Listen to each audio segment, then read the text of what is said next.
Hi guys, I hope that you are doing alright, that you're hanging in there. I see you, and not in a weird way, not in the creepy Santa Claus way. I just see your efforts, and I wanted to acknowledge that you're doing an exceptional job at trying your best. But positive affirmations aside, I know that you clicked on this video because you wanted to be immersed into a very captivating and very, very well written world. So I'll jump into that as soon as I introduce myself, as I so often forget to do. My name is Isabel, and if you found my channel, I want to say I hope that you enjoy and can find a sense of community here. In today's video, I'm just going to be reading to you some of The Hunger Games by Suzanne Collins. This is a special edition. This edition first printing 2018. Without further ado, let's jump in to The Hunger Games.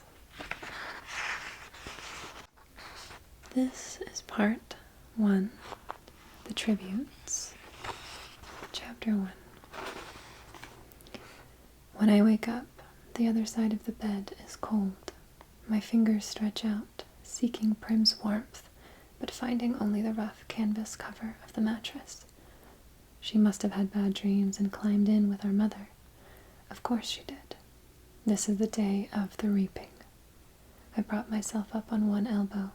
There's enough light in the bedroom to see them. My little sister, Prim, curled up on her side, cocooned in my mother's body, their cheeks pressed together. In sleep, my mother looks younger, still worn, but not so beaten down. Prim's face is as fresh as a raindrop, as lovely as the primrose for which she was named. My mother was very beautiful once, too, or so they tell me.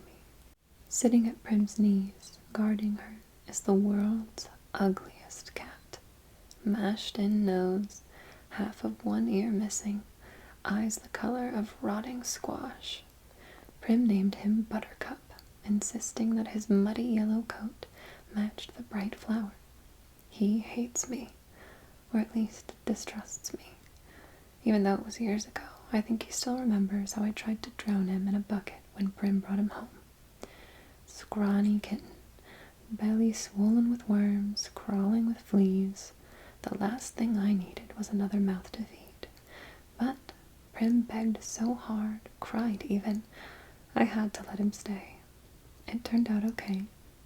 My mother got rid of the vermin, and he's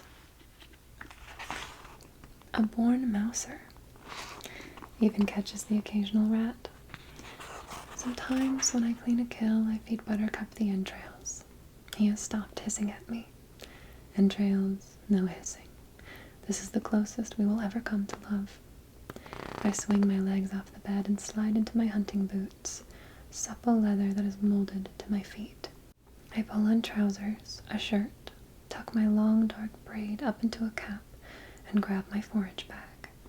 On the table, under a wooden bowl to protect it from hungry rats and cats alike, sits a perfect little goat cheese wrapped in basil leaves. Prim's gift to me on reaping day. I put the cheese carefully in my pocket as I slip outside.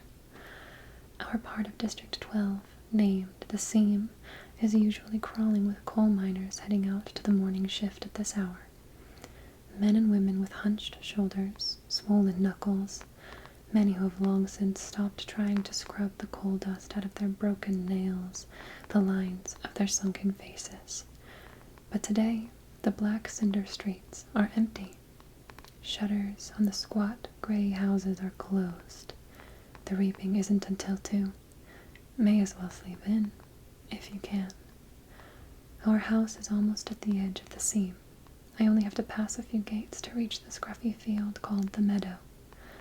Separating the meadow from the woods, in fact enclosing all of District 12, is a high, chain-like fence topped with barbed wire loops. In theory, it's supposed to be electrified 24 hours a day as a deterrent to the predators that live in the woods. Packs of wild dogs, lone cougars, bears, that used to threaten our streets. But since we're lucky to get 2 or 3 hours of electricity in the evenings, it's usually safe to touch. Even so, I always take a moment to listen carefully for the hum that means the fence is live. Right now, it's silent as a stone. Concealed by a clump of bushes, I flatten out on my belly and slide under a 2-foot stretch that's been loose for years. There are several other weak spots in the fence, but this one is so close to home I almost always enter the woods here. As soon as I'm in the trees, I retrieve a bow and sheath of arrows from a hollow log. Electrified or not, the fence has been successful at keeping the flesh eaters out of District 12. Inside the woods they roam freely, and there are added concerns like venomous snakes, rabid animals, and no real paths to follow. But there's also food if you know how to find it. My father knew, and he taught me some before he was blown to bits in a mine explosion. There was nothing even to bury. I was 11 then. 5 years later, I still wake up screaming for him to run. Even though trespassing in the woods is illegal and poaching carries the severest of penalties, more people would risk it if they had weapons. But most are not bold enough to venture out with just a knife. My bow is a rarity, crafted by my father along with a few others that I keep well hidden in the woods, carefully wrapped in waterproof covers. My father could have made good money selling them, but if the officials found out, he would have been publicly executed for inciting a rebellion. Most of the peacekeepers turn a blind eye to the few of us who hunt, because they're as hungry for fresh meat as anybody is. In fact, they're among our best customers, but the idea that someone might be arming the same would never have been allowed. In the fall, a few brave souls sneak into the woods to harvest apples, but always in sight of the meadow, always close enough to run back to the safety of District 12 if trouble arises. District 12, where you can starve to death in safety, I mutter. Then I glance quickly over my shoulder. Even here, even in the middle of nowhere, you worry someone might overhear you. When I was younger, I scared my mother to death. The things I would blurt out about District 12, about the people who rule our country, Panem, from the far-off city called the capital.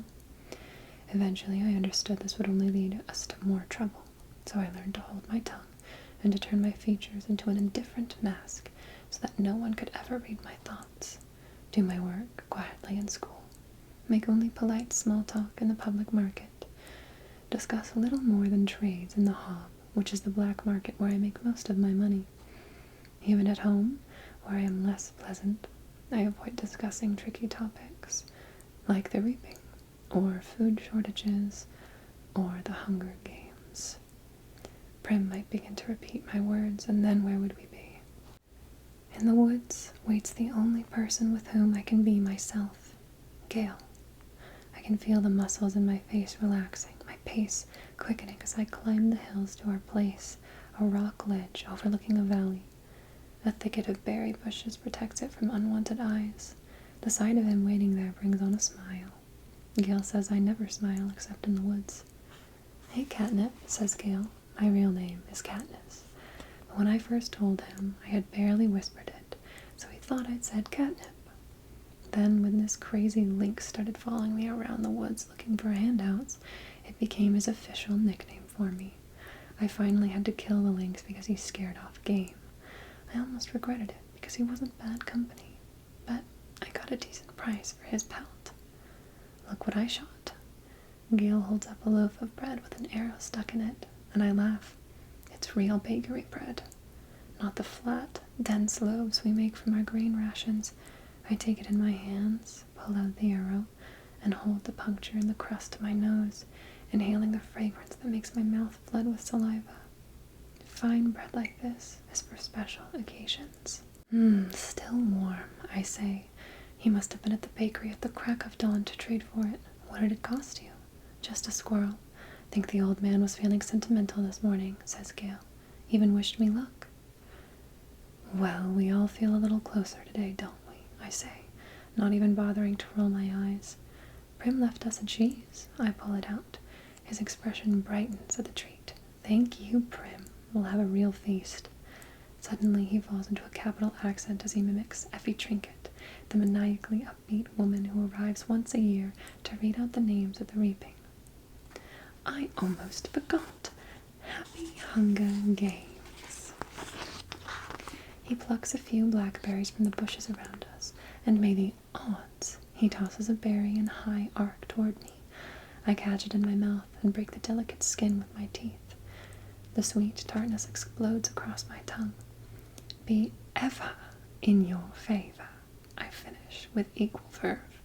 We have to joke about it, because the alternative is to be scared out of your wits. Besides, the capital accent is so affected, almost anything sounds funny in it. I watch as Gale pulls out his knife and slices the bread. He could be my brother. Straight black hair, olive skin. We even have the same gray eyes. But we're not related, at least not closely. Most of the families who work the mines resemble one another this way. That's why my mother and Prim, with their light hair and blue eyes, always look out of place. They are. My mother's parents were part of the small merchant class that caters to officials, peacekeepers, and the occasional seam customer. They ran an apothecary shop in the nicer part of District 12. Since almost no one can afford doctors, apothecaries are our healers.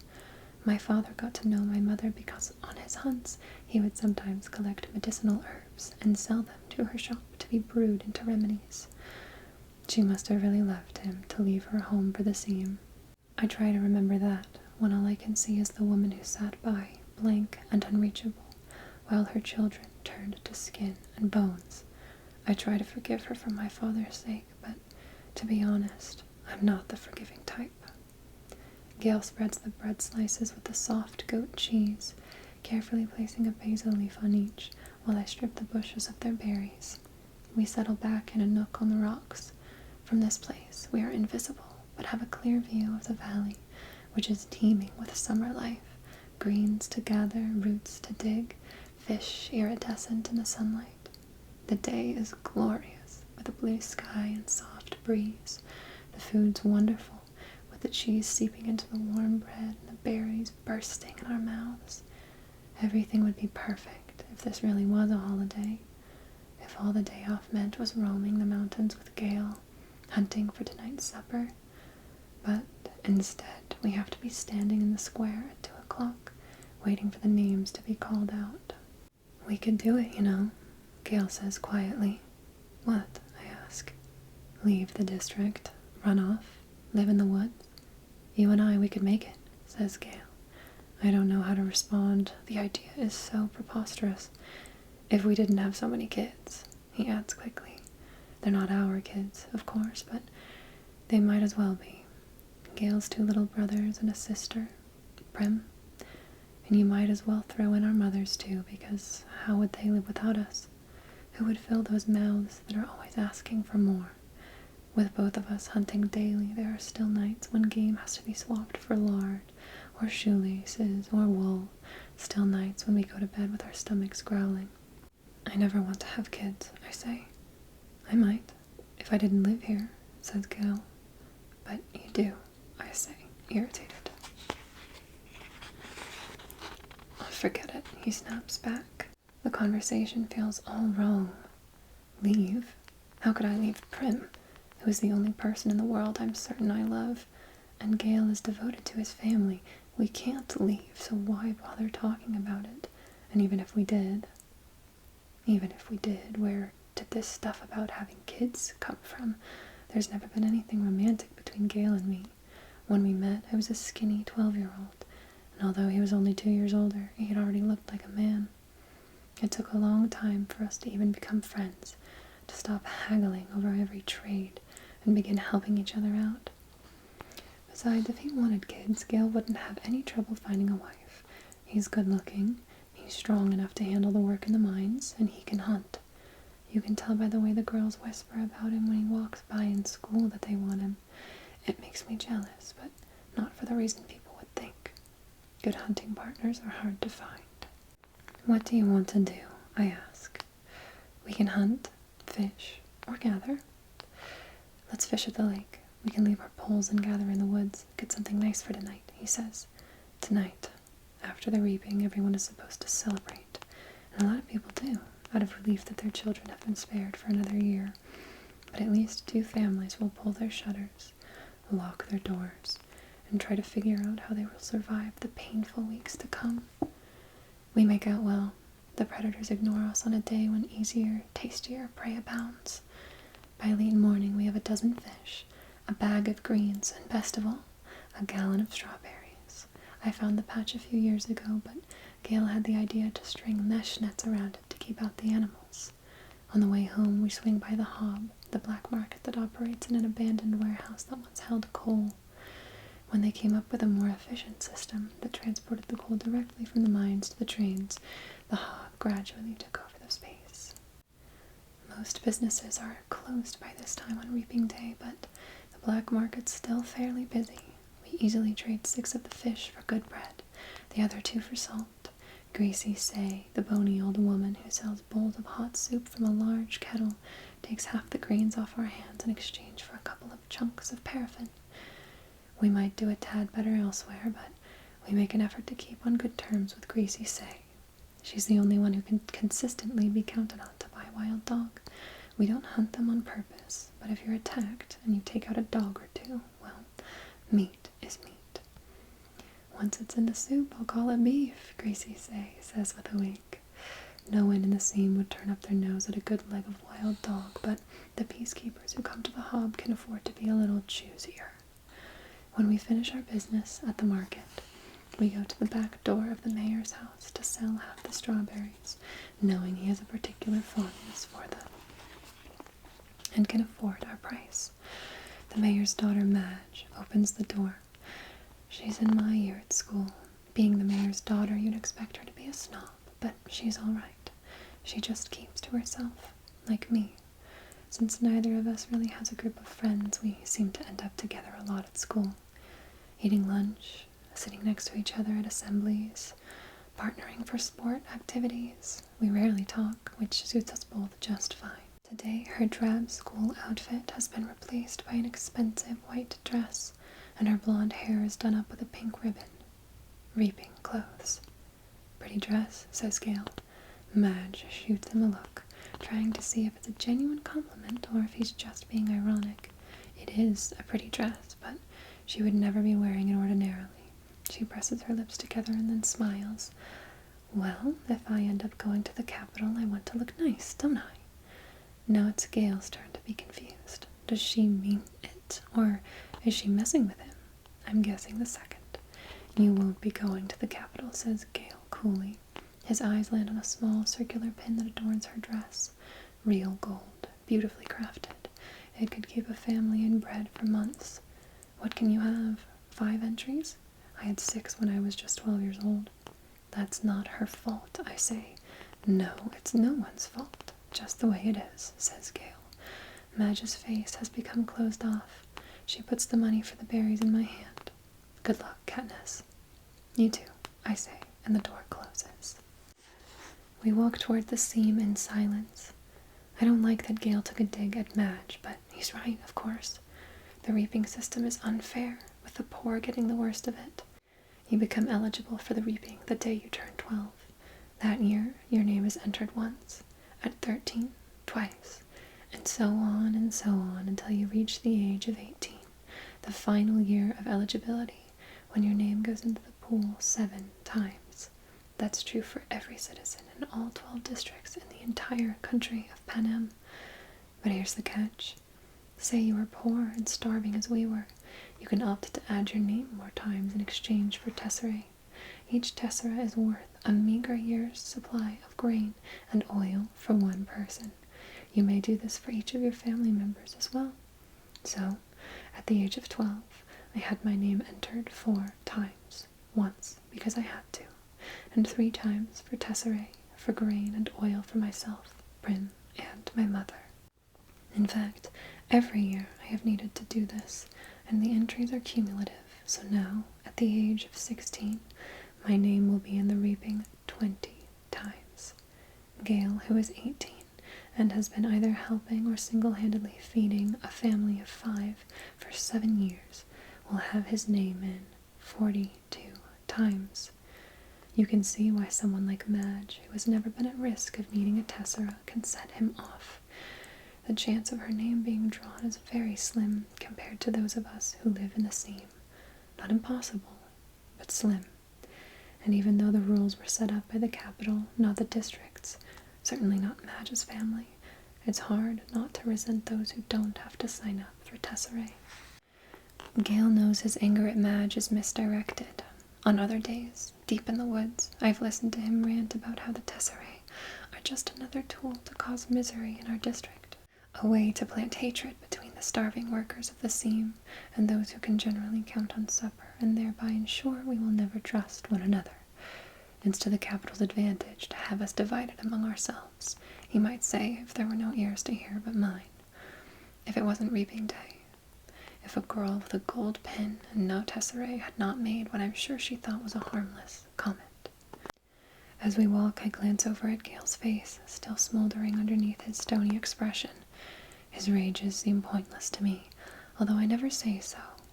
It's not that I don't agree with him. I do, but what good is yelling about the capital in the middle of the woods? It doesn't change anything. It doesn't make things fair. It doesn't fill our stomachs. In fact, it scares off the nearby game.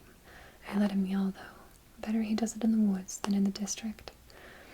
Gale and I divide our spoils, leaving 2 fish, a couple of loaves of good bread, greens, a quart of strawberries, salt, paraffin, and a bit of money for each. See you in the square, I say.